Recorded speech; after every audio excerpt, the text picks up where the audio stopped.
It does reflect the skills shortage that we have in South Africa in the oil and gas sector.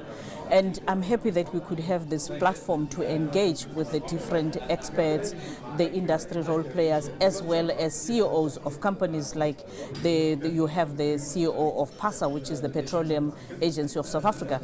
Because what we need is to be able to make it possible that we can have the necessary skills in this particular country to advance our security of energy supply. So the more skills we have, the better for us. So the more opportunity we have to engage, to discuss on how we can be able to broaden out the skills base, the better for us. Now, Minister, winter is coming. We can feel it. To quote the head of Eskom's delivery unit, our resolve is not to load shed, but there are no guarantees. It can be prevented, but it will require extraordinary effort and immediate action. Can we expect load shedding this winter? I would believe and trust that the statement by Eskom is correct, because how we avoid load shedding is when each and every South African actually makes it possible that they save energy and they use alternatives. And that is why, as a government, we're investing in solar water heating. And even winter, South Africa, you can still have your geysers off and run on solar. But we are also saying it's important that we use other alternative energy sources like LPG. But what we are saying also to South Africans, that let us stop hoarding the cylinders. Bring back the cylinders to the marketers, to the distributors, to the retailers, so that the supply can be adequate for all of us. So we also say it is important, when we have switch on, switch off. But it is important that we realize that as Eskom and the Department of Energy and public enterprises, we are working very hard to keep the lights on. And that is why we are investing in initiatives that would bring the gas from Mozambique and also bring in the OCGTs and all other initiatives so as to avoid the lights going off. Minister, you know better than anyone, economic growth in South Africa cannot happen without an adequate supply of energy. Can you give us a status update on how the new power plants, how is construction happening there?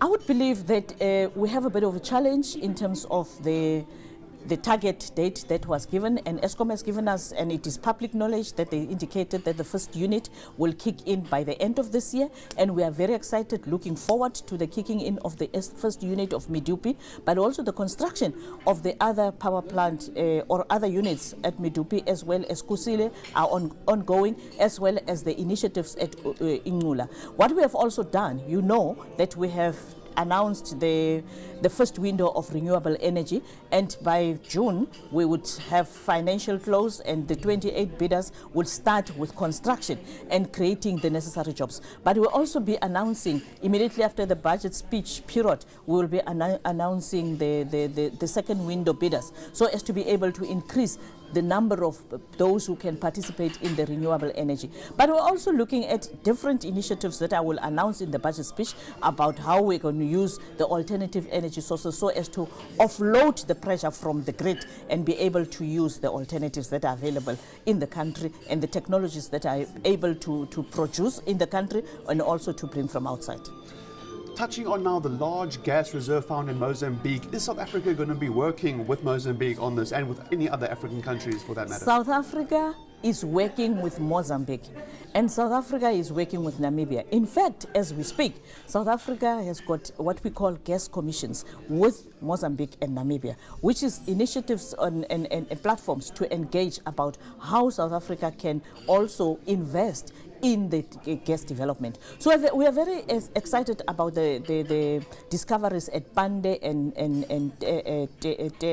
what is it, Tema in Mozambique, and we believe that it will actually even alleviate the pressures that we have about what we built in. And it happens also in time for the review of the integrated resource plan. So it means we could be engaging. That is why I said this platform and other platforms creates an opportunity for us to engage and talk more about what are the energy sources and resources that we can use to secure supply in this country. So Mozambique as a neighbor is integrated in the integrated resource plan, because we've got 9% for import gas as well as 6% for import hydro. So The hydro potential that is in the region and in the continent, we can also tap into. But the 9%, it's not easy. It's a lot of power that would be coming. But we're also looking at later on announcing the process towards the nuclear belt. Finally, Minister, are you considering shale gas as a means for energy production?